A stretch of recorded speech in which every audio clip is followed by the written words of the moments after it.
The work that's already been done, what more can we expect now on being able to create a social protection net, on being able to ensure that the widening income inequality, that gap reduces, is bridged as well? I think if I am permitted to reflect in the eloquence of Chandra, there are 2-3 things that I would like to take forward from what he said. Firstly, what happened in the pandemic is that tenacity of tech met the audacity of administration. And that is what India has said to the rest of the world. That's it.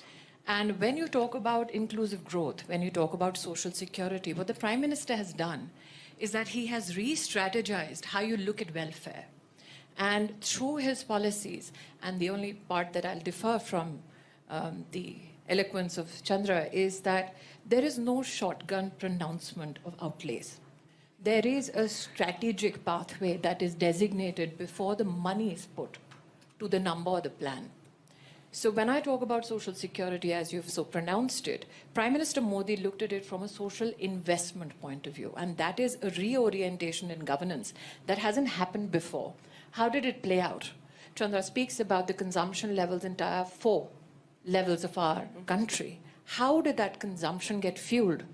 You have doorstep delivery of free food to 800 million people, thereby somewhere conserving their consumption capacity, and their purchasing power then gets either conserved or repurposed somewhere else. Apart from food, what you have done for 1 billion plus of your populace, and especially for those who are marginalized, those who are poor, is protect their pharmacological needs in a pandemic. You have delivered 2 billion doses of vaccine. And that is why I said that the tenacity of tech met the audacity of administration. As he said, the easiest thing for India to do would have been somewhere a victim of the compulsion of the alacrity with which the pandemic was spreading, that there would have been many pressures that a government faces that import that vaccine. And it takes a lot of political strength to withstand that pressure and belief in the capacity of Indian industry to rise to that occasion, knowing well that in a time when global supply chains are choked or shut down, your industry has the capacity to fulfill your need domestically, and not only fulfill a need, but also ensure that jobs are kept secure. And that is what the India story is. And again, extending from what Chandra says, why do I believe in the India +1 story? You, Shireen, began this entire discussion about how globalization is getting redefined. And now when we talk about the India story, we say we now reflect the Modi ethos of human-centered globalization. That when many countries were devoid of pharmacological help, when they were struggling to get their needs of PPE suits or vaccines met, India knew that there are many countries with their back to the wall. We did not commercially exploit that urgency of many societies. We were still humane enough to supply pharmacy needs of many countries, at times at no cost, and at times at just about the cost of production. And we did it not only out of a governance plan, we did it out of an Indian plan. As Chandra said, there are many industry captains in this very room who are on call 24/7. We've told the world, especially at Davos, we never close for business. But we were at business, both of governance and manufacturing, especially when the world had shut down. And that is the potential of India that needs to be pronounced from every corner. We did not profit from your misery. We were humane in our approach. We were resilient in protecting our supply chains. And we still served a common global cause.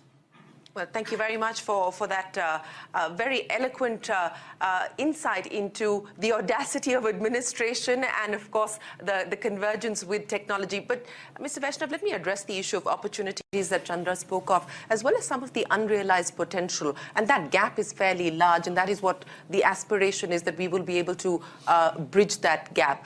On areas like healthcare, on areas like the care economy, in the context of can India actually deliver on the aspiration of becoming the workforce for the world, what next can we expect? What are the priorities? I think that if you just take one tenet of what Chandra professed, with regards to our export potential.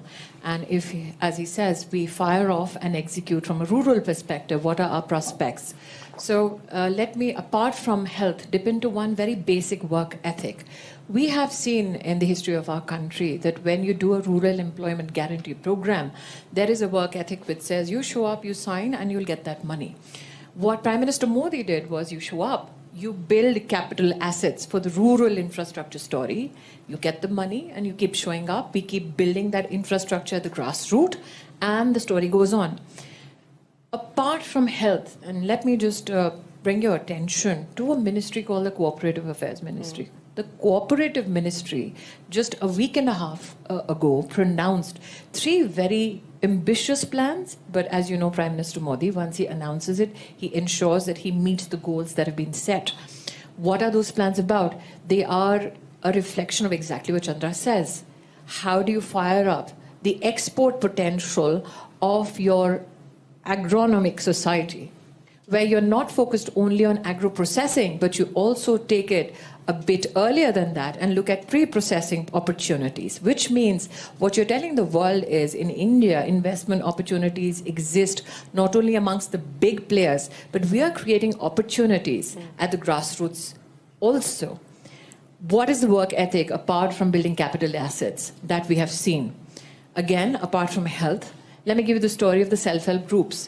Now, people would presume that this is a coalition and a congregation of 87 million women who possibly don't know how to totter around financial services. But the reality is that they are managing a credit fund worth between $32 to $35 billion every year. And they are bringing a unique skill set by becoming a part of the rural supply chain. Can we fire that up and complement it with our export potential in agriculture? Absolutely, we can. They say data is the new oil. What is the reserve that India is sitting on? If I again reflect on Chandra's healthcare potential, Ayushman Bharat services 100 million families.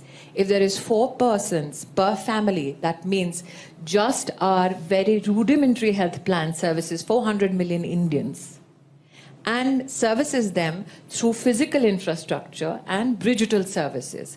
We are the one nation which can, if I talk about the gender perspective, while we are talking vaccines, what is that silent revolution that is happening which can be complemented by investments from pharmaceutical companies? We've had in the past 1.5 years, over 100 million women from poor stratas of society go to a medical institution, brick and mortar, across the country, get themselves tested for cancer of the cervix and breast cancer. Unimaginable. Because people presume that culturally this is not an acceptable term of conversation, especially publicly amongst Indian women. But what we have expressed is that when we have an access to a service, and when that access is also economical, we know how to use that service. So we've created that case for the world to reflect on. That as consumers, irrespective of whether you think our rural landscape has the potential or not, we have the intelligence to use the digital services or the healthcare brick and mortar services and bring about a huge churn. So when we talk about delivery of free food to 800 million people, what we never reflect on is that for the past 2.5 years, there has been a consistent administrative performance of going to the doorstep of 800 million people, which has not happened in any part of the world. That shows not only tech prowess, but it shows the human potential of India. Let me throw it open to the audience here. I'm sure many have questions. Yes, sir, go ahead. There's a microphone coming to you. Hi, I'm Ian Lindsay, an advisor to the Prime Minister of the Kingdom of Bahrain. I actually led an investment mission into India in June of this year, visiting Delhi, Mumbai and Hyderabad, and the splendidly named Cyberabad in Hyderabad. Ministers, you've talked earlier about potential, huge potential, but also India is already there. You're now the 5th largest economy in the world. You're the largest democracy in the world. And of course, you're chairing the G20 this year. And we heard earlier from Chandra at the CII Deloitte's breakfast that you've got your B20. What I think would be quite good to hear is, you've talked about exports, but what does India bring to the table? To quote you, Your Excellency Minister, earlier, what does India bring to the table on international business now that you are up there as having achieved economic strength? That's, I think, what I'd like very much to hear from the panel. Minister Irani. Just to, I want to add, but you can speak. I just want to just compliment what my colleague says. I think that when you talk about the G20 presidency especially, as Prime Minister Modi has enunciated, what is it that we seek to contribute to? There's a difference between saying what do we seek to lead and what do we seek to contribute to. And that is why the theme is one world, one future. And a part of that future is also climate change. Do you look at climate change from a responsibility perspective, or do you look at it from an investment perspective? We have in India pronounced the largest hydrogen mission in the world, but also we are home to the International Solar Alliance. We are home to the Coalition of Disaster Resilient Infrastructure. Till now, the disaster resilient infrastructure in India is domestically funded. But as Minister Vaishnav says, we are also using our technology to help give that support to mitigate climate change to nations which cannot afford that technology.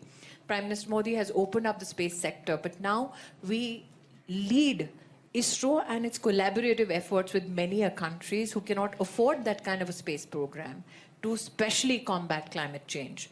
Is that a humanitarian opportunity? Yes, but it's also an investment opportunity. The work